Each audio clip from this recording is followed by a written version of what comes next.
Hey guys. So I was actually listening to the conversation about content, and I wanted to pose a question to everyone on that I always pose to friends in Discord and when I have this sort of philosophical discussion, which is how much of the responsibility is on the player for Mm. content, because I feel like as we have MMOs that have spanned what we could probably consider a generation these days, um, you can't you can't compare new games that come out to them. You can't say, look at the content that this new game brings, but people expect it. They expect New World to have the same amount of content as WoW or 14, even though it just launched.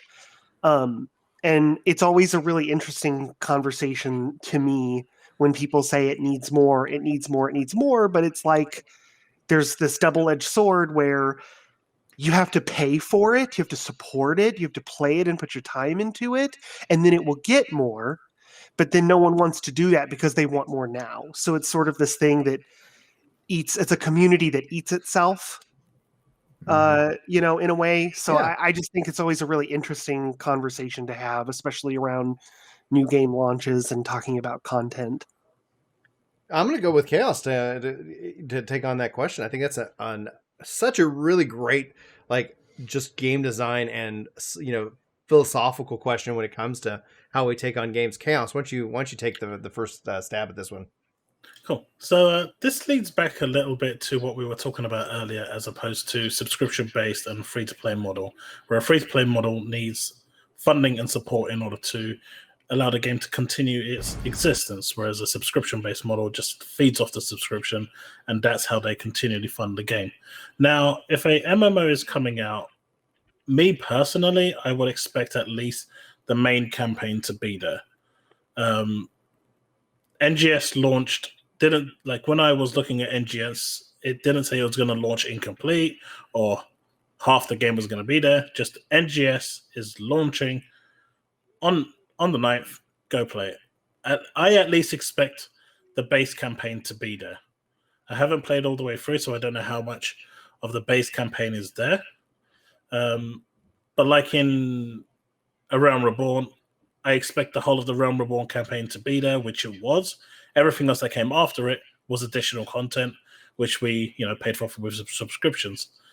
In terms of like enough content, I think right now for NGS, it's a mixed bag. From what I'm hearing from the panel and from what I'm hearing just reading online at the moment, it's missing some fundamental stuff.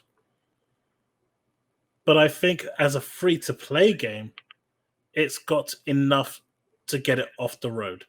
See, most people look at these games, MMOs in particular, the free-to-play ones, and are comparing them to subscription models. You can't do that.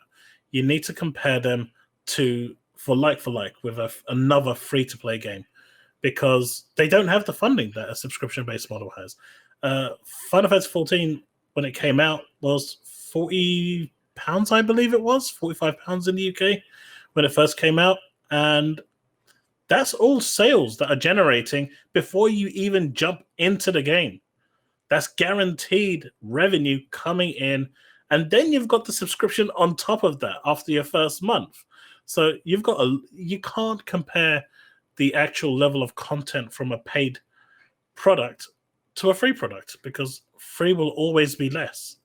They will release, in my opinion, the minimum viable MVP and build from there. Because if they try to build everything, they'll run out of budget, and then they'll be in a position where they'll be, hey guys, we've got like half the game here. We couldn't finish the other half of the game, but we're going to release this anyway. And when you give me money, I'll release the rest. They don't want to do that. So they release a portion of the game. It's free. Go in, enjoy yourself, play the campaign. As long as the updates for this come in a timely manner for the free-to-play games, you won't notice it. You're always going to get those people that know life the games, and those people that know life it will run out of content no matter what they're playing. 14, WoW, Yeah, Elder 100%. Scrolls, Yeah. name it. They're going to run out. And, for those people, there's no helping those. But for the average casual person, the average gamer, it's enough, especially if you're not paying anything for entry. So I think where PSO2 NGS is right now, I'm just going to refer to it as NGS for short. Please I think do. it's in a good place. Just call it New Genesis, like NGS. Like, yep. It's such a mouthful. Fantasy Star Online 2 New Genesis. What's the difference? It's the new one. Go ahead. I think it's in a good place, and I think where it's at with the level of content it's got is acceptable. The problem is people are comparing it to a paid product, and that's just silly. I don't think you should. I don't understand why anyone would do that, other than the fact that reading is pretty popular these days. Oh, it's very popular and very profitable to be just constantly mad. Like it's like it gets that's the problem with social media though. It's like as a game of attention, it's like being mad, having a like, oh, this is the worst or etc. Like that's what's going to get people connected, in that regards, like because they'll either agree or disagree. They're either mad with you or they're like they're not mad like you. They're mad in different ways. They're mad at you or something like that. So right. It's a fundamental thing. That's where it's like content. I want to let Soro answer, and then I'll give my final thought before we wrap the podcast. Now, the way that I've always seen any game, MMO, first player or single player, multiplayer, whatever, is that it's meant to be enjoyed in periods, not binged for 3 days straight. Like, it could also just be that dad mind coming in as well. I play a couple hours at night. That's it. Like, I have enough content to last me through the different games that I do play for months. Like, I could set 14 aside right now completely until Endwalker comes out and still have enough in other games that I play to last me till Endwalker.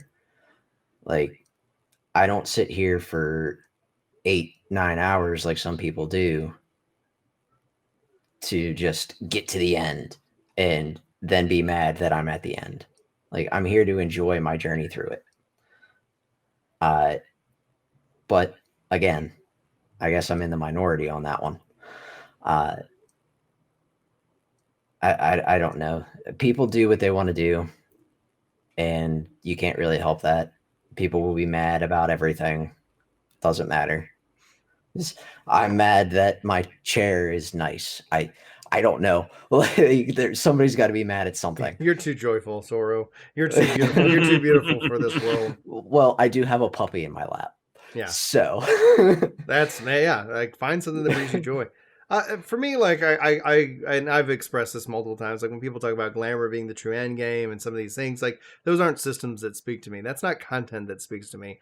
I always kind of gravitate towards the friend game being the true end game. So back to the kind of the original comment, or the question is like, how much content, like what level of responsibility did the player have, etc. I think immense amount of responsibility. I think personal responsibility is a real key thing. And if you can, as a human being, kind of learn to own that, like, I've accepted in life that I am only able to control me, and I might have influence, when it comes to my kids and like how, like, and how I teach and things like that. But when it comes down to it, like if I overconsume a game and I outpace the content because, it's good, or I feel like I can make content off of it, or if I feel that, there's a weird, external pressure, I'm definitely somebody who has talked about how I put pressure on myself at time to times. And sometimes I look back and go, that was good. Or yeah, that really wasn't healthy. Maybe I played that game for 18 hours that day, it happens less and less now, but I know there were definitely gaming sessions where it's like, yeah, like what'd you do this weekend? I did nothing but game. And I look back on those weekends fondly, but also those aren't happening anytime soon for the future. I look at it in terms of a balance, in terms of curated versus sandbox.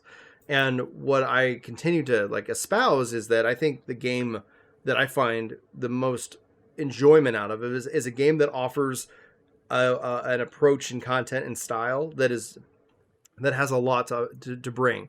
I think the theme park model is fundamentally flawed, And the reason it rose to popularity is because it has that dopamine hit that makes it easy to get in and feel like you're able to play. Like I left Final Fantasy 11, because I felt like I couldn't get anything done back in the day before they brought in level sync, because I was trying to play, and there was a time where you could only party up with people within a certain level range. Otherwise, you're kind of SOL. You got to wait, or you got to solo, and that was sometimes negative progress. So there was definitely an appeal of the theme park being that you could kind of get in and have something to do. I think that was important, especially for replay outside of like, here's my main goals. And then vice versa. I think what's lacking in current games is sandbox elements. Once people are in and hooked, I'm sitting down talking to Chili like before Shadowbringers, and he's like, I've cleared all the savages. I've done everything. I've got everything to cap. I've done everything that this game has asked for. I've crafted. I've gathered. There is nothing for me to achieve. I've achieved it all. And then Nero wept Alexander wept because there's no more kingdoms left to conquer or something like that. When I look at that, I go, it's like, well, the sandbox, like role play, like 14 has sandbox elements, and I think that 14 would benefit from them. Eureka is a good sandbox. Boscia is a good sandbox in certain respects.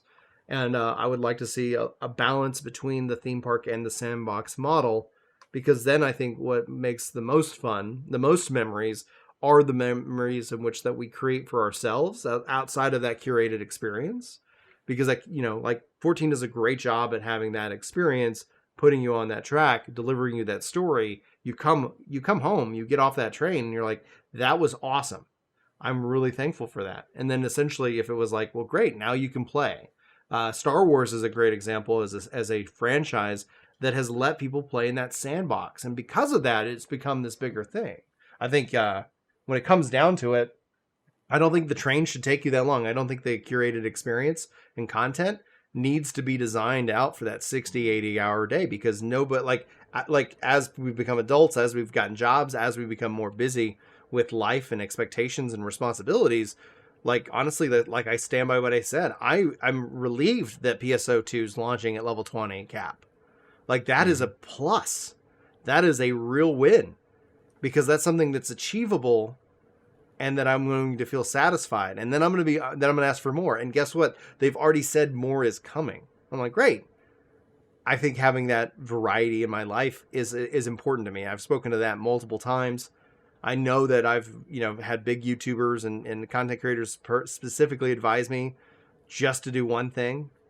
Just focus down on one thing, just focusing on one thing, and you'll grow. And then once you get to, 100,000 subscribers, 500, like it's a never ending game. Once you get to 500,000 subscribers, once you get to your 1,000,000 subscribers, then you could branch out. And I go, I'm going to branch out now, because if they're not going to want to see it now, I don't care if they're going to want to see it then. I'm not trying to build myself up as a career content creator in that regards. So Right. I think I look at playing with friends as kind of the key aspect, having conversations about those games, and honestly playing in the sprints that I can. Right now, I don't have a lot of game time. I sat down and I was like, you know what? I'm going to make a podcast today.